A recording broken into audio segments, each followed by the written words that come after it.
Okay, so as mentioned, my name is Michelle Landers, and I'm here today to talk to you about imposter syndrome. And just to say that when I think I can't love this adorable picture anymore, I see it 20 times as big, and I love it 20 times as much. So I'm gonna gloss over myself really quickly. If you wanna know more about me, what I do for work, come find me after. But really quickly, I'm from a very small town called Exeter, California in Central Valley, where I attended junior college for a couple of years before transferring to Chico in 2007. And when I transferred to Chico, I didn't know anybody, and I was like, how am I gonna make friends? How am I gonna get involved? And I was lucky enough to find Delta Sigma Pi, where I pledged, and for the next 2 years was really involved until I graduated in 2009 with my undergrad in business administration, emphasis in HR, which is loosely related to what I do now, so money well spent on a degree. And today I find myself working at Google. I joined Google in 2011, and since joining I've worn a variety of hats. I've managed a number of programs. I'm currently on a team called University Programs, and what that means is I help Google find the next generation of top tech talent by sending engineers out, by managing our recruitment programs, and really bringing Google to classrooms and universities and students outside of the Silicon Valley. But my very favorite thing that I get to do is bring the culture, bring the magic, bring the feel of Google to students and help everybody experience it and hopefully get them excited and apply. So if anybody is interested about Google, would love to talk to you about that later. Here are a couple of pictures of the events that I get to do. Up in the top is a map of some universities that I've worked with or had the privilege to go and travel. I have elite status. I'm really excited. That's like one of my big accomplishments, traveling elite status on some airlines now. But really fun. I love being able to go to schools. I love being able to stand up on stages, talk to college students like I am right now, and most importantly, talk not only about my career path, but give advice that I wish somebody had given me when I was sitting where you all are today, and just some words of wisdom that I carry with me still. But before I go into that, I would actually like to talk to you all about balloons, specifically these balloons. So as I mentioned, part of what I do is really to bring the fun of Google to any room. I do that through balloons. They are cost effective and they are fun, right? So I remember when I first joined my team a few years ago, one of the very first events I had, I was so excited. I was partnering with a coworker. You can see the top of his head cut out in that picture right there. And let me take a second to tell you about my coworker. He is brilliant. I was so excited to be working with this guy. He was from Boston, which I thought was cool. Being from a small town, I had never met anybody from Boston before. He got his degrees from Harvard. I was like, that's impressive, great. I was gonna learn so much for this guy. I was so excited about it, right? So we were getting ready. We had spent weeks planning for this outreach event. We had like 200 students coming. We were so excited to have them. We set up the room, put everything in there the night before. The morning of, 1 hour before, 200 eager students walk through our doors. We go into our room, and we see that the air conditioning had come on overnight and it tangled all of our balloons into one hot mess. And we were like, oh Lord, we have 55 minutes to figure this out. And so I'm jumping in, I'm trying to untangle it. And my coworker, who I was so excited to work with, he goes, Michelle, what are you doing? Stop. Go find some scissors. We're gonna pop the balloons, we're gonna pull them through the knots, and then we'll figure it out. And I was, okay, we're gonna cut the balloons, we're gonna pull them through. That makes no damn sense. That's a terrible idea. But he said it so confidently, and he had that fancy degree. And I assume they teach a class on this at Harvard, I don't know.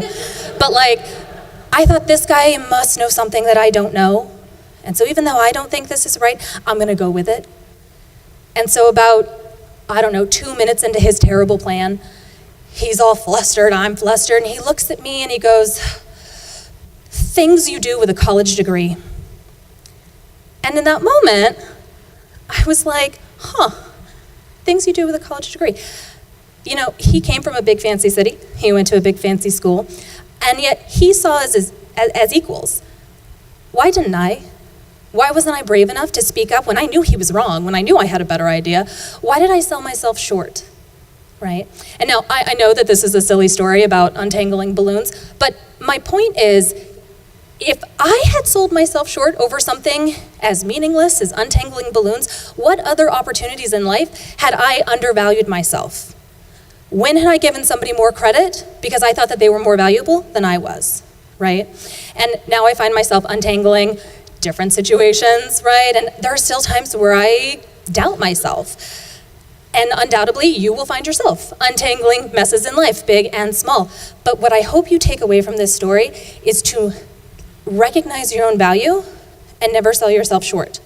Because if you do, you might be suffering from something called imposter syndrome.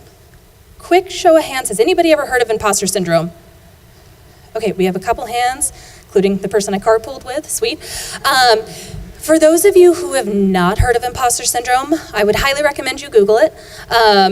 Find somebody that raised a hand, ask them about it, come talk to me about it afterwards.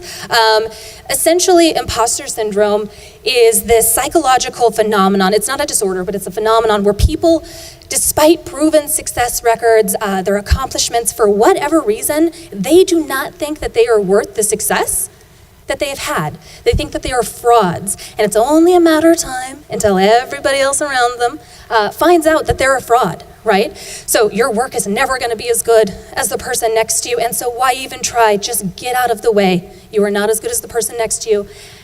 You're just in the way, right? Now, this is what I wish somebody had told me.